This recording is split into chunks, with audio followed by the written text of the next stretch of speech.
All recreational drugs, if you sum all the deaths from those, alcohol is about 3 times that of everything else put together. Hello and welcome to Instant Genius, a bite-sized masterclass in podcast form. In today's episode, we're speaking to Professor David Nutt to talk about alcohol and its effects on your health. So, Professor David Nutt, welcome to the podcast. Thanks very much for joining us. Thanks for inviting me. So today we're talking all about alcohol. So let's start with some numbers first before we get into the sort of the meat of things. So people who are familiar with your work will know that one of the messages you're keen to get across is the fact that the harm caused globally by alcohol is greater than that of any other drug. I know it's more than, if excluding tobacco, but all recreational drugs, all recreational intoxicants, if you sum all the deaths from those, so that's stimulants, that's opiates, it's cannabinoids, etc. Alcohol is about 3 times that of everything else put together. So I think for most people that will be quite shocking due to the prevalence of alcohol use. Yes. So let's have a look at the history of alcohol use then. How did we reach this point? Because it's so ingrained in our society. Yeah, that is really a critical question. And the answer is we stumbled upon rotting fruit when we moved out from the sort of deep jungles into the savannas. We found fruit that was rotting, we ate it, we discovered, I saw other animals eating it, enjoying it, and we realized actually it could take away some of the pain and distress of living a hand-to-mouth existence. And we've been seeking the pleasures and the relaxation of alcohol really ever since humans existed. In fact, there's a really interesting theory by an American anthropologist called Edward Slingerland. His theory is that the core basis of human society was when we stopped being nomadic and we settled down to grow things, and we settled down to grow wheat. And Johann Hariri thinks growing wheat led to civilization because it made people stable. So while they were waiting for the wheat to grow, they could do other things like develop language and mathematics, etc. Slingerland says, no, we didn't grow wheat to make bread like Hariri thought. He said, we grew wheat to make beer. So it was actually beer that brought humans together as a culture, and we've used it ever since. Yes, yeah. The other thing about alcohol is it's when you ferment water with sugars and yeast to make alcohol, you kill off the toxic bugs. So until about 200 years ago, the only safe, potable form of liquid was actually beer, weak beer, or in the continent was alcohol, was wine. So people were brought up to think of alcohol as essentially the safest drink, and water as a rather dangerous thing. Yeah, I've heard before that sort of, going back a few hundred years, English housewives would all have a sort of bucket of beer in the kitchen that they'd use as their daily sort of liquid hydration. Absolutely. That was called small beer, and it was sort of less than about 3%. And then you went for the heavy beer, a great term they still use in Scotland. The heavy beer was the sort of 4% upwards, which you drank at night or at weekends for celebration. So I don't know if you'd agree with me, but I think personally one of the reasons that alcohol use is so sort of, I guess I'd say pernicious, is that drinkers can kind of make it fit any situation. So I'm promoted at work, I'll celebrate with a drink. It's my birthday, I'll celebrate with a drink. I've lost my job, I'll console myself with a drink. I've had an argument with my partner, I'll console myself with a drink. Why is it? What can we say about that? Do you agree with that? No question. I mean, alcohol is present from the day we're born to after we're dead, and the reason for that is that it's a very social drug. When people are celebrating in groups, there's always a degree of anxiety. I like to say that humans are really social creatures. The reason we are the utterly dominant species on this planet is because we work as an amazing team. I mean, look, we've got a team here already. I don't know any of you, but I'm working with you. But so we are phenomenally social, but we're also a little bit anxious of strangers, and sometimes we're quite anxious of our own extended families.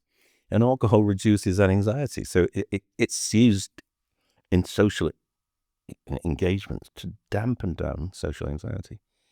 And actually, that's why it should be used. That's why it exists. That's why it has been perpetuated.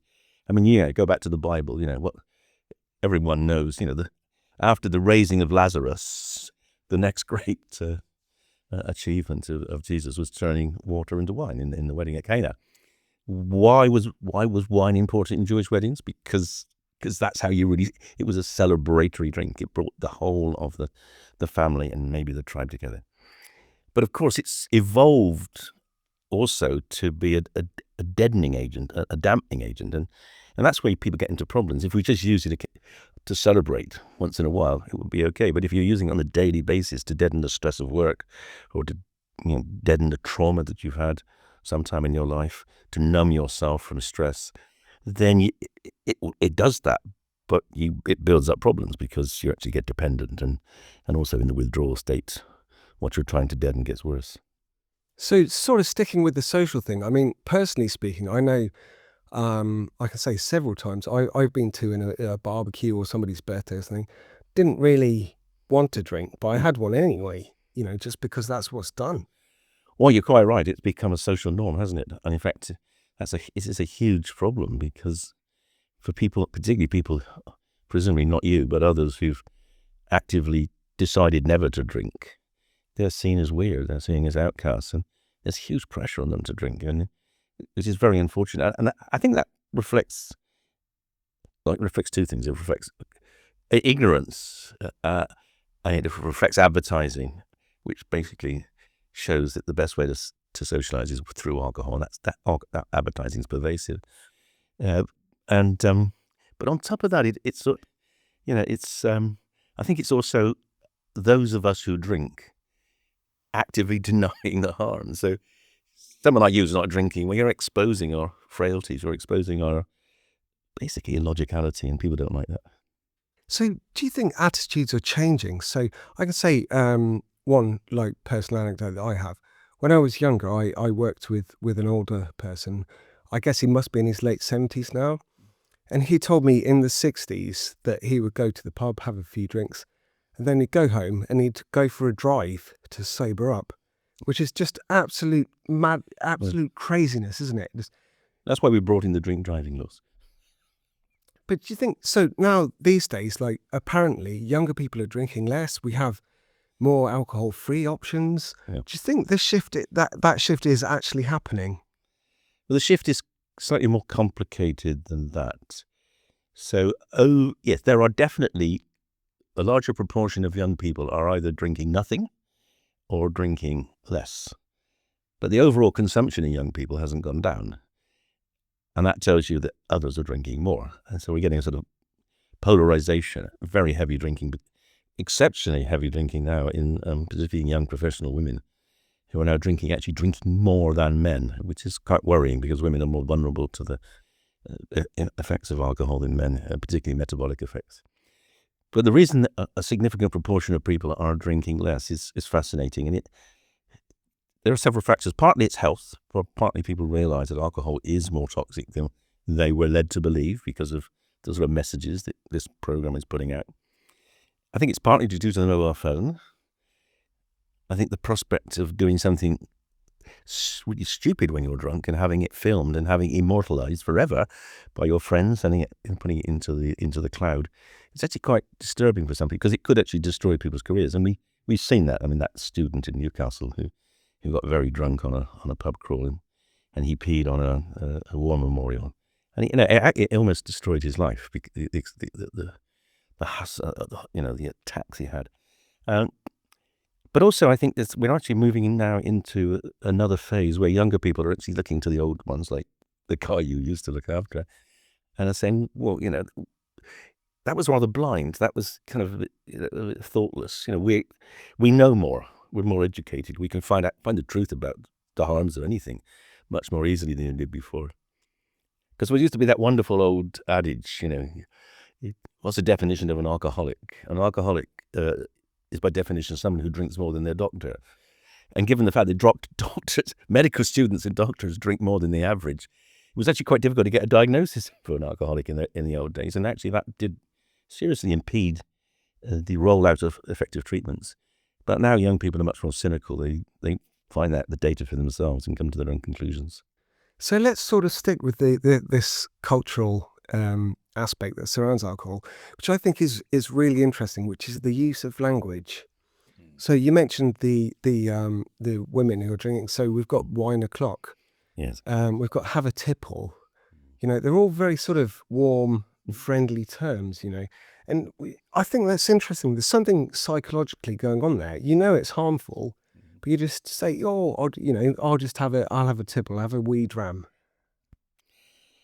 Yeah, well, of course, in the old days, the worst one of all was one for the road. Now, that was all right if you were sitting in the back of a horse-drawn carriage, but when you're driving a motor vehicle, that's extremely dangerous. And it basically illustrates the point that alcohol is, for many people, a very warm, very beneficial drug. It makes people have fun socially. I mean, I think I can certainly say for my generation, the vast majority of people who are in partnerships have met and engaged with their partners over alcohol. So alcohol has that rather special role, and that's an important role for human society. One of the theories that Slingerland came up with for great sort of pre-ancient era monuments like Stonehenge was that they were built so that people would know where to go to get drunk. They were festival sites. It brought together tribes to consume alcohol, mostly in the case of the UK, beer, obviously, in places like Turkey, that would be wine. And there were two purposes of that. One was to sort of make peace with the other tribes for a bit, and the other was to get partners and spread the gene pool. So you can argue that again, if alcohol successfully spreads sort of the genetic diversity of humans, it actually had quite a big impact on maintaining humanity humans as a species. So let's move on to physiology then. Mm-hmm. So say I have an alcoholic drink. Mm-hmm. What happens? What's going on in my body and my brain? Yeah, so I get asked that question a lot, and I always have to ask a question back. Would that be your very first ever drink? Or would that be a drink that your favorite drink? So let's start with your first ever drink. I mean, I don't know. Well, you spit it out. The first time I don't know if you can remember your first ever drink. Yeah, Dad, can I have a lager shandy? I hated it. Yeah. Yeah, but why shandy? I suppose I wasn't allowed a proper lager. Yeah, I was probably about 13. But of course, shandies exist in part so that the horrible bitter taste of the hops that is in lager doesn't make you want to spit it out. If you take a baby and you put your finger in into a vodka glass and put it on their tongue, they will. It's really horrible and aversive. People say they drink alcohol. I say no one, unless serious alcoholics, drink pure alcohol because it's really aversive. We all drink alcohol that is flavored in some way. And some of that flavoring is like shandies, it's sweetener to encourage people to drink. And of course, that's one of the worst, I think, marketing behaviors we've had over the last 30 years is to make breezers, to make sweet forms of rum and vodka so that young people can drink them without knowing there's an alcohol taste in them. They drink them like lemonade. And of course, that can lead to serious intoxication and even death sometimes. But as you get more sophisticated, get more used to drinking, other things happen. So if you are a regular drinker and say you have your favorite glass of wine, the first thing that happens is that you're already enjoying it as you pull the cork, as you begin to pour it, and begin to smell it and taste it. All those actions are activating a circuit in your brain that has over, I don't know, in your case, maybe 20 years, become conditioned by the experience of the alcohol eventually getting into the brain, and you saying, "Wow, I enjoyed that." So when people say, "I absolutely adore this aroma of my 1964 Chateau whatever," what they're actually saying is, over the time, the alcohol has made them enjoy that, because to give it to someone who has never drunk it before and they wouldn't appreciate it at all. It would actually be rather different from any other wine they had before. And there's a really interesting anecdote. So there's a very famous wine, Latour wine, the Latour claret, and the guy I was giving a lecture in a university in the economics department, and we were having dinner afterwards, and the professor of economics said, "Yeah, we were drinking some quite pleasant wine," because he was a wine buff, and he said, "I got to tell you this story, David." He said, "I was in China a couple of years before," he said, "and they opened a Latour 64, like £500 bottle of wine. I had never tasted it." He said, "I was gagged. I thought, fantastic. I'm going to taste one of the ultimate wines." So they poured it out, and before he could pick it up, they filled it up with Coke. Because they hate the taste, but they wanted to show off the fact that they were drinking one of the world's most expensive wines. He said, "I didn't know what to do because I didn't want to embarrass them." I thought, it was like, talk about having the glass taken from your lips. So how about our brains, because obviously anyone who's been around people who've had too much drink knows that somebody who's very previously mild-mannered can become aggressive, or there's the old, "oh, I love you, mate" thing, and, what's going on there? It's complicated. Alcohol is a very promiscuous drug, and promiscuous in the sense that it works on multiple neurotransmitters. So you're aware that there are maybe 80 different neurotransmitters in the brain. And it's almost certain that alcohol affects all of them at certain concentrations. But it does it in a stepwise fashion. And that's one other reason why it has survived so long. Because if you just have one drink, you generally just relax and you don't get into trouble. In fact, you generally don't have a massive increase in road accidents.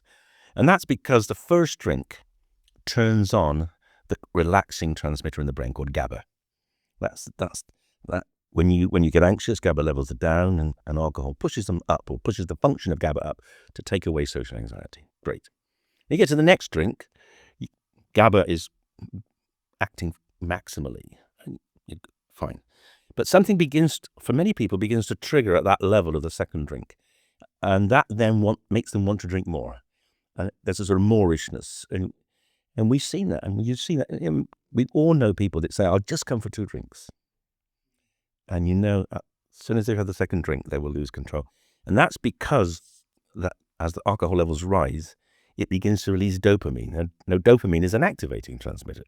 It also releases endorphins. And endorphins are pleasure chemicals like dopamine, but they're also disinhibiting as well. So the push of dopamine makes you active and loud and noisy, and the push of endorphins makes you, "I don't care anymore." And then the vicious cycle of drinking more takes over. And then eventually, once you've had about 5 or 6 drinks, and hopefully most people don't get to there, but many do, you get to a state where you have blackouts. You don't remember what you're doing, what you've done. And that's because alcohol then blocks the transmitter called glutamate. And that is the main excitatory transmitter in the brain. Your brain is working at everything that you have heard me say, every thought you've had about what I've said, every vision that's happened in the last 20 minutes has been encoded by glutamate. And if you block glutamate, eventually you anesthetize, and alcohol used to be used as an anesthetic, and eventually you're dead. And that complex sort of staircase effect of alcohol explains why people have different responses. And some people go deliberately to get the dopamine. Some people go and they will drink half a bottle of wine or a bottle of wine before they go anywhere, because they know they're going to be up and ready for action or ready for fighting, etc. Yeah, so how about the strength of the alcohol that you're drinking? So a lot of people say, "well, I don't have a problem because I only drink beers or wines. I never touch spirits." Yeah. So the strict answer is that there's no difference, provided you consume the same amount of alcohol. Of course, it's quite easy to drink far too much alcohol if you're drinking a spirit. If you drink, we don't serve spirits in pint glasses for a good reason. But of course, we used to. When the gin craze hit London, when we liberated basically liberated the market for distillation, people were drinking a lot of gin because it was the same price as beer, but you could get get a lot more intoxicated. And that's when we started bringing in controls on drinking through taxation. And actually pretty successful now. I mean, by and large, with the exceptions of strong ciders, which are undertaxed. Yeah, I mean, a strong cider can have as much alcohol as a weak wine, but for historic reasons, because cider is a good British drink, we haven't taxed cider as a British, but we're beginning to do that now. But by and large, the taxation reasonably reflects the amount of alcohol that's in the drink. So how about real sort of what I guess you'd call problem drinking? Yeah. So some people can just have a glass of wine on a Yeah. I don't know, on a Saturday with their dinner and just leave it at that, once a week, once a month. Yeah. Other people, once they start, it's so difficult for them to stop. Yeah. What do we know about that?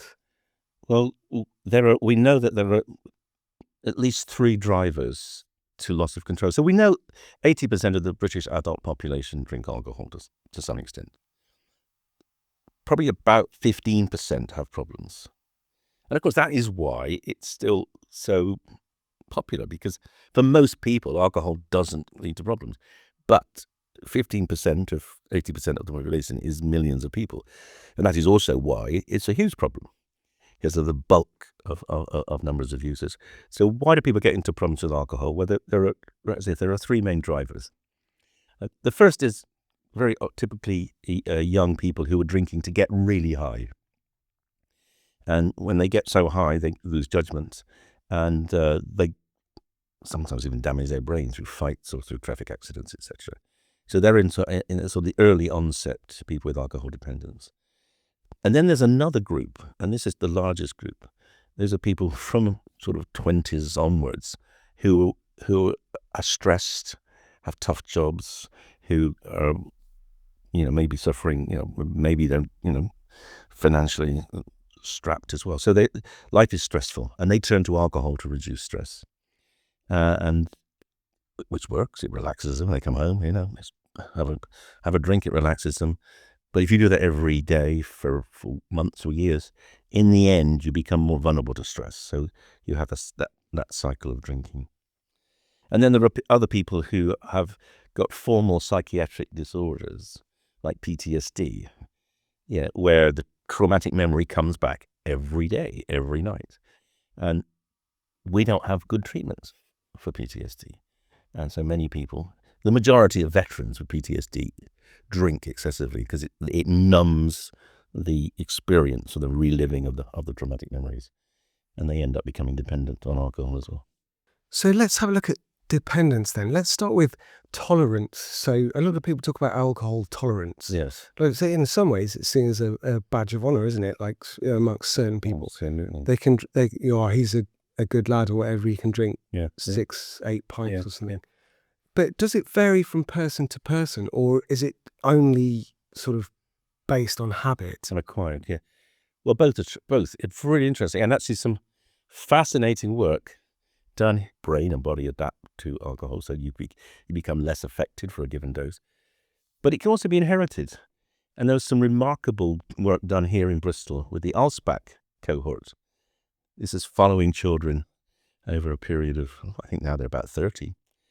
And they monitored drinking behaviors in when they were in pre-teens, and a lot of kids start drinking before then, and they essentially kind of proved a theory which was developed by a guy called Mark Schuckert in America. He noted that the sons of male alcoholics had a very high propensity to become alcoholic, and they often were less affected by alcohol. They were the people that would still be standing when all their mates, and so they did get kudos. Wow, he's a hero because he can take his booze. But they end up becoming alcoholic, and in fact, the Alsbach cohort was a sort of independent verification that if you are very resistant to alcohol, paradoxically, you're more likely to become alcoholic because you drink more, because you can drink more. And in fact, it's very common I'm a psychiatrist. It's quite common to talk to people, particularly people who are very anxious. Actually, they say even a small amount of alcohol makes them feel a bit different. So they'll never get drunk because they're just terrified that they won't be able to control themselves when they're drunk. So there is a genetic component, But then on top of that, yes, if the more you drink, the more tolerance you develop. And then the more tolerance you develop, the more you need to drink. And that vicious circle is what eventually spirals people into severe dependence. So you mentioned their children. Mm. Does the sort of the age at which you take your first drink affect your drinking habits later in life? Yeah, that's a really difficult question. And it's such an important question because, there are protagonists for the theory. Well, you can teach people to drink sensibly by introducing alcohol to them, as your father did to you, in a weak form in a social gathering, so they can learn how to drink socially. And others just say, no, don't let them have anything till they're 18. And we don't know the answer to that. I mean, it's quite likely that, for some people one work, for other people the other work. But it's impossible to actually to make a general statement. I think what we can say is that the drinking age doesn't seem to have a huge impact, because we know in the UK the drinking age is 18, and the median age for becoming alcohol dependent is 15. And we know in the UK, for the last 40 years, we've been monitoring these data. Half of all 15 to 16-year-olds are drunk once a month. That's 3 years before that. So early drinking is very, very, very common. The drinking age doesn't seem to make much difference. In America, it's now, the drinking age is 21. But the median age for becoming alcohol dependent is now 18. So kids will drink before they're allowed to drink because they see other people drinking. And so what message does that have to us? I think the message is, you need a different approach. Legislation isn't working. It's got to be something like education. Or, as I've been trying to do, give people alternatives. So let's sort of stick with dependence. So another term that gets thrown around quite a lot is they're a functioning alcohol-dependent person. Yes. I mean, is there such a thing? Totally. And that's one of the more chilling discoveries in the last 20 and 30 years. And the most staggering data that I came across from the work of Professor Nick Sharon from Southampton University. So he's a world expert on alcohol-related liver disease. And in his liver unit in Southampton, he would assess hundreds of people every year for liver disease. Most of them were alcoholic. A third of them never met the criteria for being alcohol dependent. They were just ordinary people who just drank a bottle of wine every evening with their meal. Middle class people just drinking because that's what you do. I mean, doesn't everyone drink a bottle of wine with their meal? If you watch the TV, if you watch Netflix or HBO, that's what everyone does. The placement of alcohol, particularly in relation to women's eating and drinking, is staggering. We have normalized. Maybe that's the biggest social change in the last 50 years, is we've normalized wine drinking. You can see that there's massive increase in wine consumption. We've normalized wine drinking with meals. Drinking wine with meals doesn't make it less toxic. Of course. So we've talked about a lot there. So let's have a look at some solutions then. What can we do? What can we do to stop this problem, which is obviously huge? Yeah, well, the first thing is accept it's a problem. And we're getting there. We haven't quite got there yet. I mean, we still advertise alcohol, despite David Cameron saying we would stop doing that. We don't advertise tobacco, but we advertise alcohol. They don't actually promote drinking, but they promote the value of the entertainment industry. And the fact that the drinks industry is also being really good at undermining, in a very subtle way, the evidence that alcohol is harmful. So until about 10 years ago, I remember this absolutely vividly, because I remember where I was in my flat in London, and it was breakfast news, and I remember University of Sheffield, which is sort of Britain's leading centre for looking at the harms of alcohol, came up. One of their spokespersons came on and said, we've just done this report. And it was about the justification for minimum unit pricing in Scotland, which eventually the Scots took on. But this was when the process was just beginning. So we're probably talking about 2010 or something. And the drinks industry had someone on there, and the drinks industry person said, well, there's no proof that minimum unit pricing will work. And I could feel the tension. It was silent. The Sheffield academic was silent because I knew he had to say, yes, there isn't any controlled trial showing that. And he didn't, but he didn't want to say that. And he didn't know what to say. What he should have said, of course, was, well, actually, the gin epidemic in 1720 showed that pricing has a huge impact on consumption. But he got locked into this, well, is there real proof in the modern era? And they were great. The drinks industry undermined the argument. It took 7 years for the Scottish Parliament to get minimum unit pricing through. It eventually ended up in the European Court of Justice. Anyway, so the drinks industry fights a very clever, very long game. That's the first thing. And it uses all sorts of myths like, well, can we really say alcohol's bad when there's a bit of evidence that if, red wine might be beneficial to the heart? That's spun for about 12 years, 15 years. Well, people believe that the reality is red wine is great for the heart if you live in Provence, eat lots of polyunsaturated and get lots of vitamin D from the sun. Yeah, great. But if you're drinking red wine and, cheap red wine in Glasgow or Belfast or Bristol, it's not going to protect your heart. So the dissembling, the machinations to undermine the health message. And then on top, there's also this misunderstanding by the Treasury. I mean, the one thing the drinks industry is good at is paying taxes. Every month, every quarter, the drinks industry. So, there's a steady income. And when we say things like, well, look, if we could reduce drinking, we would reduce health costs. The Treasury say, yeah, but that'll be a long time coming. We might not even be in power. The government, the reality is it's not. Actually, one of the interesting aspects of that is that the Scottish experiment with minimum pricing showed that assumption was wrong. Because if you reduce alcohol consumption even by about 10%, which is what minimum pricing did in Scotland, the predominant impact is on two groups.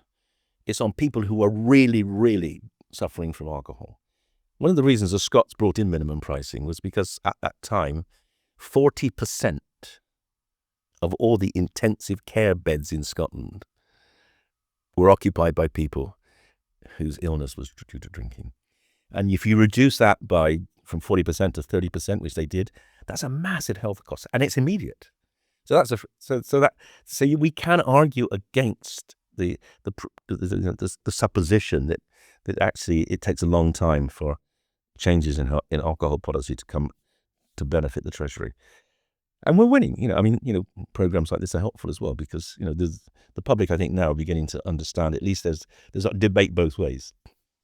So sort of one final question that I wanted to ask you, which I was going to earlier but forgot, is, so say alcohol didn't exist. Yes. And then tomorrow somebody invented it and it came onto the market. Do you think that would be a legally controlled drug? Yes.